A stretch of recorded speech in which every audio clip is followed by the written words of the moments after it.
Well, hey, I'm Brian Bundy with the Bundy Realty Group at Bentwood Realty here in Waco, Texas. And today I wanted to talk about the home buying process. So stick around and check it out.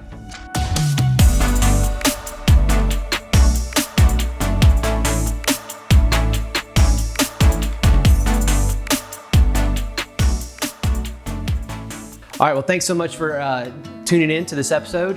Really appreciate you checking it out. A lot of people ask all the time about what does the home buying process look like? I just don't know where to begin. And so you'll hear a lot of different people out there if you're looking around on YouTube or the internet or different things. But here is the broad strokes of what I would say that you need to do when looking, to start looking to buy a home. And it might sound self-serving for me to say this, but I would say finding a realtor is really their first step in the home buying process. Some people might say find a lender. I would say find a realtor because you're gonna wanna find someone that is an expert in the areas that you're looking at, the neighborhoods you're looking at, whether it be that you're looking for a house with land, whether it be that you're looking for a condo, a townhome, specific areas of town. That is the person that you're gonna want to be up to bat for you as you are starting your home buying process. Another thing too is a good realtor is going to be the gatekeeper to everything that has to do with your transaction.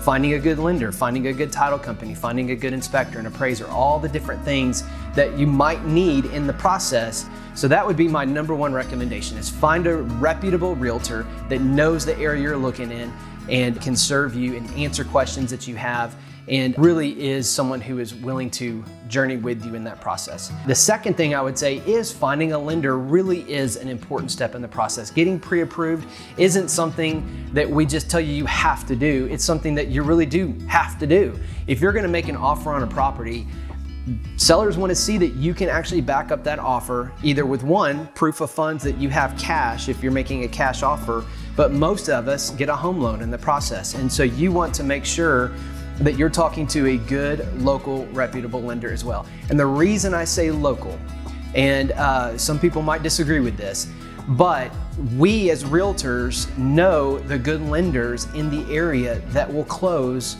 on the deals that they get.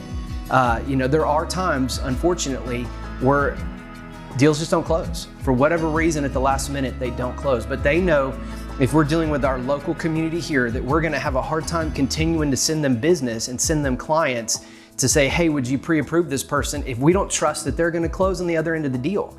And so a lot of times, we'll see lenders from all over the country even.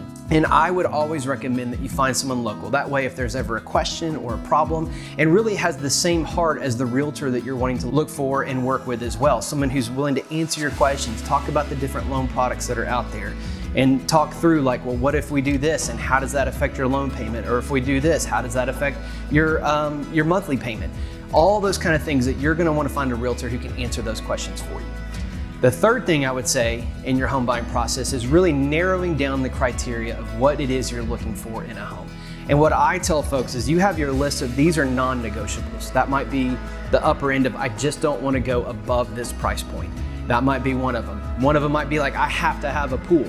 Maybe it's I really don't want a pool. Whatever those things are that are non-negotiables, you want to make sure that you have that list. And then there's kind of a secondary list there as well, that these are the things I wish the home would have, but they're not necessarily going to blow up the deal if I can't find it.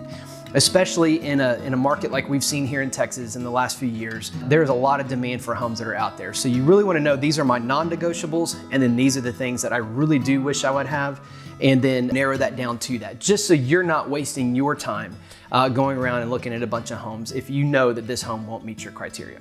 The fourth part of the process is once you find your realtor, find your lender, narrow down your criteria, and you're looking for homes, and you go out and find one, is making an offer. And so I'm not gonna go into great detail in that, but just know that sometimes that's confusing to people. Well, they're like, well, does that just mean we send a text message and say, I wanna offer 200? Or do we just write a letter? What does that look like? And so what that means is we're actually taking a contract and we're filling out all the blanks of where the title company is, how much earnest money you're putting down, how much money you're putting down as a down payment. All the details of the offer are getting put into a contract and we're submitting that to the seller. And then that is what we're hoping that they, if we're representing the buyer, that they would sign that offer, and at that point we would have an executed contract. So that's one of the reasons too that you want a good reputable realtor and a good reputable lender on your team, so that makes your offer as strong as possible. And I would say it's not always the highest offer that wins in a multiple offer scenario. So that's why you really want a good team of people around you. And so now let's assume that we've got our house, we've made an offer and it's under contract. And so what under contract means is that both the buyer and the seller have agreed to all the terms, and that we have what's called an execution date. And that date from that point forward is the part that leads us from contract to the closing date. And so in that contract period, sometimes you'll hear people say it's in escrow or under contract. It's basically the same thing.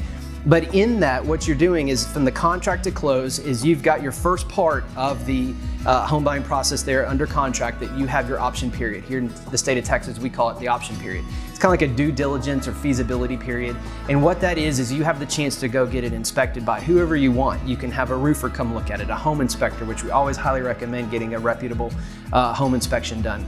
Termite inspection, pool inspection, whatever, anything that you want looked at, that is the time to do that. And so that if there is any big issues that arise that might be a deal breaker for your home purchase, that you know that during the option period. That's a big part of that. And so we go through our option period, we negotiate any repairs or any any finances in lieu of repairs that maybe they come down on the price a little bit or help with closing costs or something like that. We negotiate all of that in that option period. And at the same time, the lender is going to be asking you to get you the different things that they might need, a verification of employment, pay stubs, W-2s, any of the things that maybe that they are needing at that time, that those are the things that you want to make sure that you're promptly getting to them.